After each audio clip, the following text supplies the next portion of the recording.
Speaker Wetangula, he should have given a very good account. What was his plans? Where was he going? What was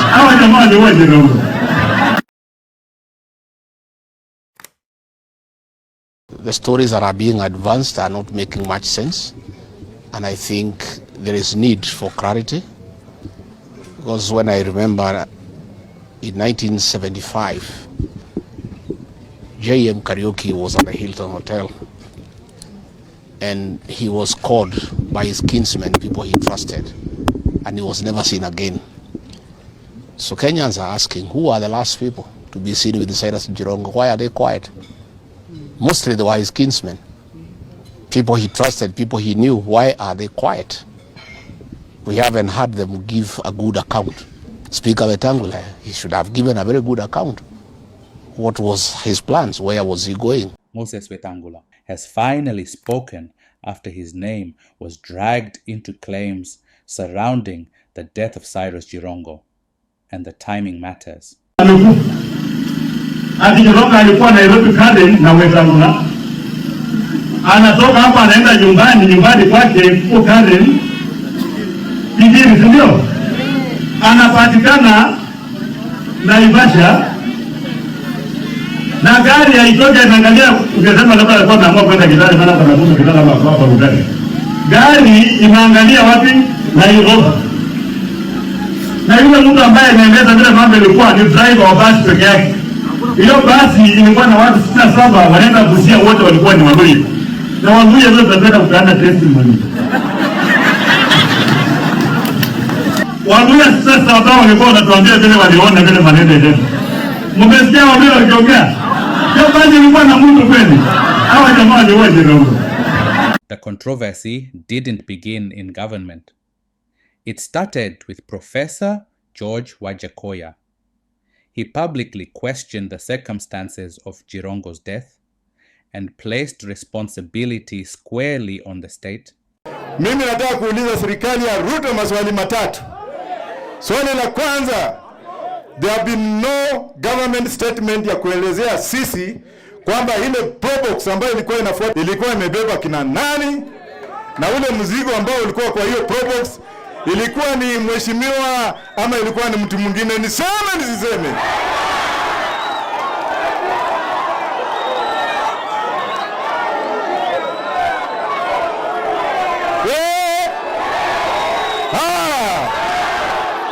Once those words were out, the conversation shifted from mourning to suspicion. Tarehe 12 siku ya Jamhuri, rafiki yangu Jirongo alikuwa amenipigia simu nikiwa Uganda. Tarehe 9, tarehe 10 kwa michezo ya bunge. Kumaliza Jamhuri nikampigia nikamwambia, Cyrus, ulikuwa unanitafuta, kuja tuongee. Akakuja tukaongea.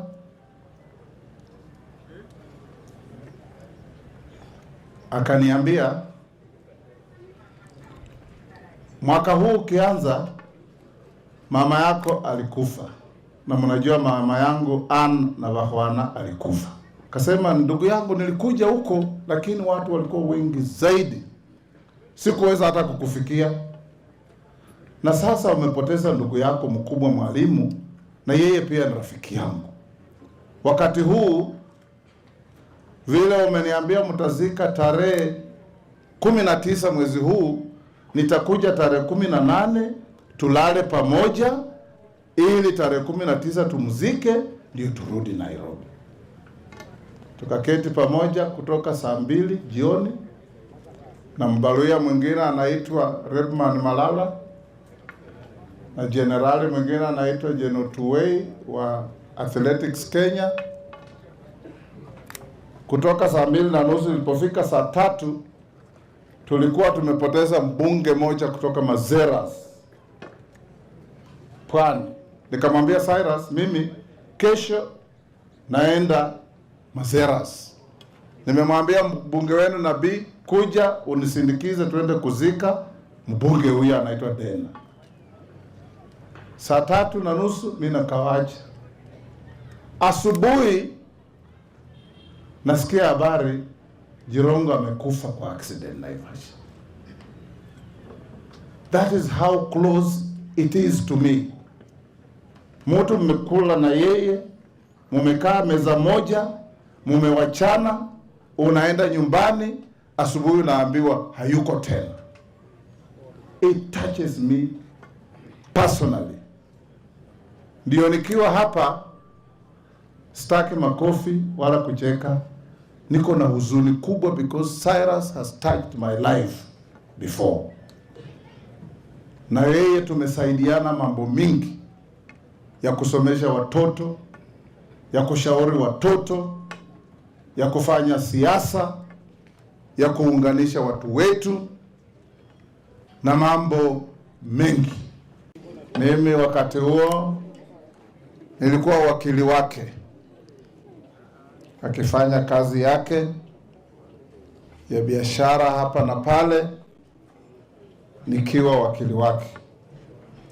Tukawa marafiki wakubwa sana mpaka alipotuacha. Tukakutana bunge, tukawa wabunge, akiwa hapa, mimi nikiwa kule Sirisia. Ni mmoja wetu, ni kijana wetu, ni mzee wetu. Ameguza watu wengi, amesaidia watu wengi, na alikuwa mtu mwenye anajinyima kwa sababu ya watu wengine. Ukipatana na yeye, ile kidogo ako nayo atakupatia, aseme Mungu ataniongezea, abaki bila. Na huyo ndiye shujaa wetu tumepoteza. Kwa hivyo siku kama hii tunaweza kucheka, tunaweza kupiga makofi, tunaweza kuzungumza mambo mengi, lakini wale wana uchungu ni ule mama ako hapo ndani na watoto wake. Moses Wetangula's response was brief and calculated. He redirected attention away from individuals and toward the damage caused by speculation. The message was clear. This story should not be driven by rumor. Then came James Orengo. Instead of closing the matter, he called for deeper investigations, not assumptions, not shortcuts, more facts. And by doing that, he reinforced the argument that unanswered questions still exist. Lakini alikimbizwa sana. Na mimi pia nimekuwa wakili wa Jirongo. Jirongo ameteswa sana. Na hii nasema kama speaker ambao I respect him. Part of Jirongo's problem was the state. Ilikuwa ni serikali. Huyu Jirongo amesumbuliwa na ile makesi ya Jirongo ambayo nimefanya sijui ni ngapi. Na ni kesi za bandia. Kwa sababu walijua huyu ni mkarimu, ana hela, akitoa support kwa chama chochote inaweza kuleta shida kwa serikali.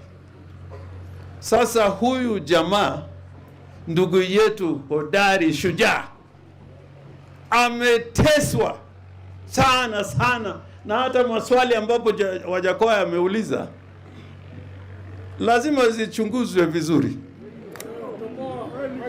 Si lazima zichunguzwe vizuri? Wangapi wamekubali zichunguzwe vizuri? Na kuna watu wengi ambao tumepoteza hivi hivi, na hii ya Jirongo lazima ifanye uchunguzi vizuri.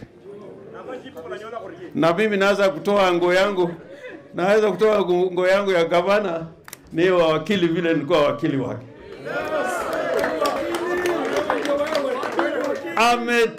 Ameteswa. Na kama kuna mtu anajua mambo ya serikali, hata Mheshimiwa Wetangula amejua. Kuna wakati mwingine kulikuwa na kesi yake ya seneti ya kwamba hakupita vizuri, lakini imeundwa na serikali. Yaani wanataka kuona lazima Wetangula